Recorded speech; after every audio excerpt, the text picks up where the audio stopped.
right, welcome back to the channel. The next review here is Betomatali's Friday the 13th Part 4.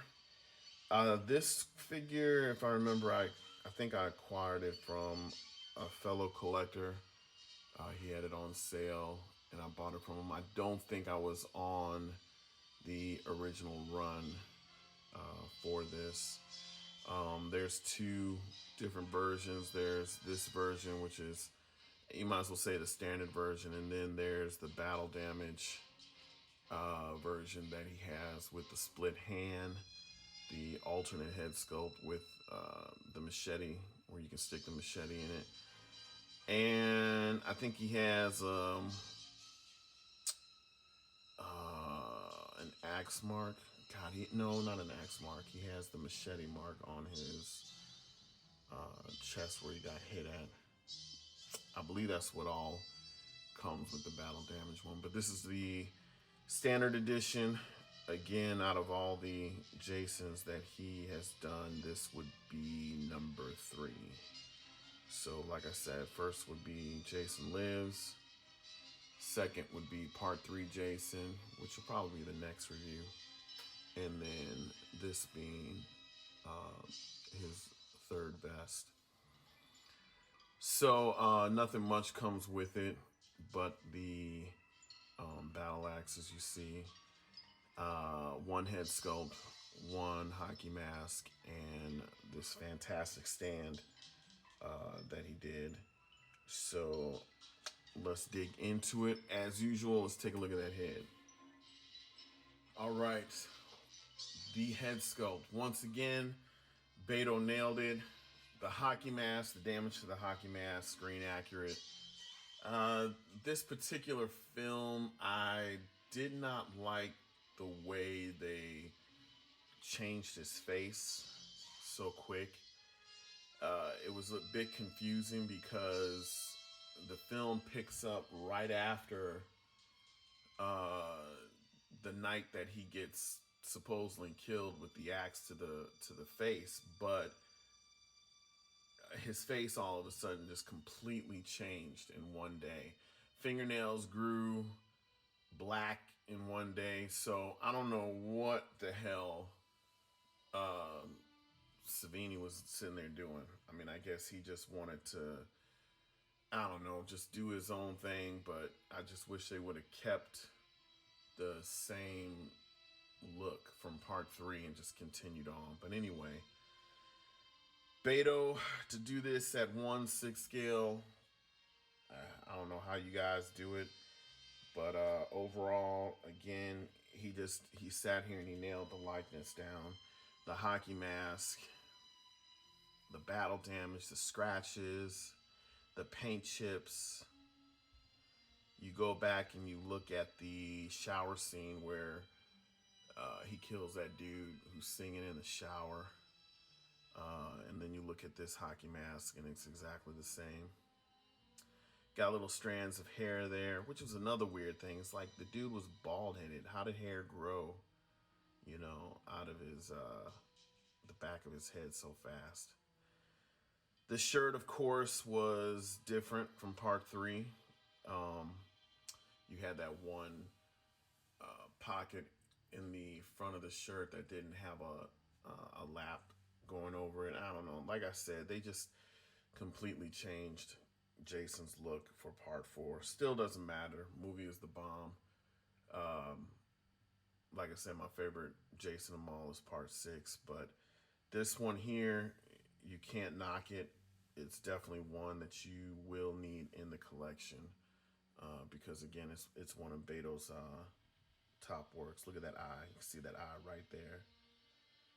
It's like I said, it's one of many of Beto's top work when it comes down to Jason.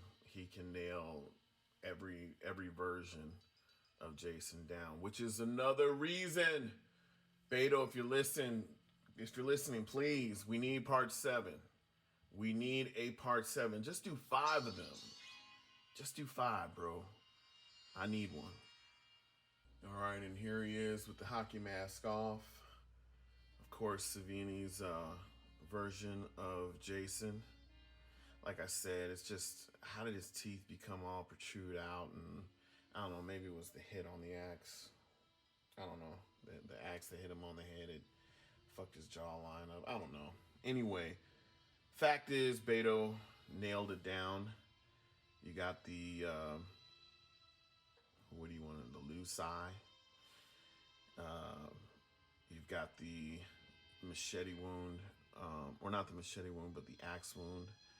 Like I said, the other edition will show the actual cut that the machete does on the left side of the face, which is weird because he's got the retarded eye on the right side, and when he gets hit with the machete, it takes out the left, and then part 6, his right eye is all back to normal. I don't know. Anyway, as you see again,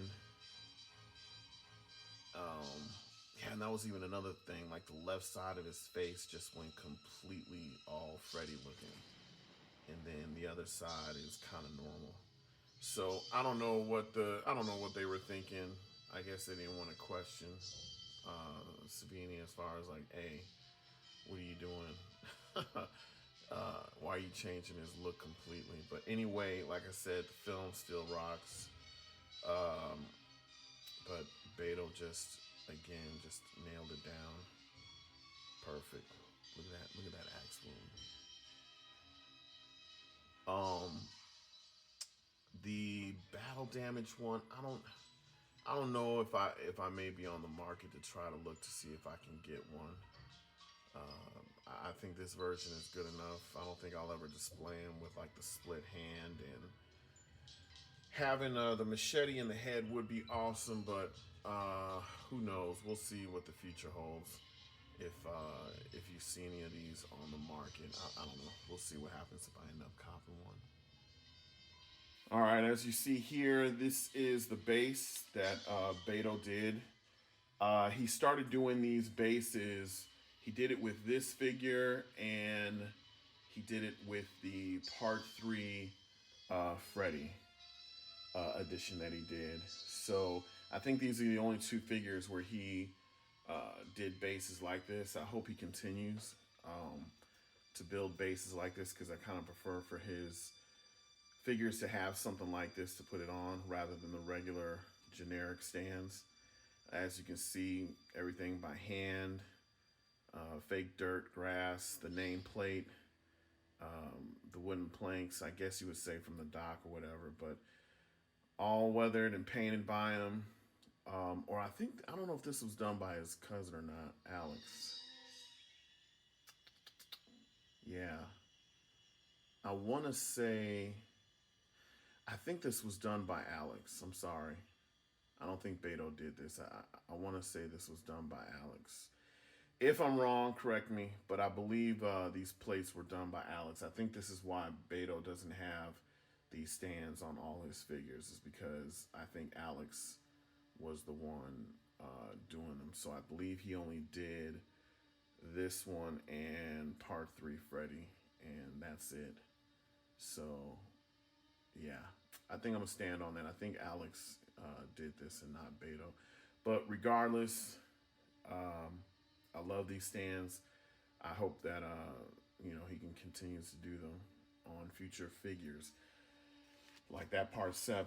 And like I said, overall, on this one, I give this one an 8 out of 10. Like I said, Part 6, 10 out of 10. This one, 8 out of 10, only because it's just, and it's not Beto's fault, but I don't know, Part 4 Jason, like I said, the movie was good, but his look, I just wish they would have just kept it similar to Part 3. But again, overall, as you can see here, the axe that was made, this was actually resin, and the handle, of course, is wood. That's all that came with this figure. The battle damage one has the machete and axe, and then the split hand, and then the alternate head sculpt with the machete wound. So like I said, maybe Maybe when it hits the market, I might end up trying to sit there and grab it. We'll see.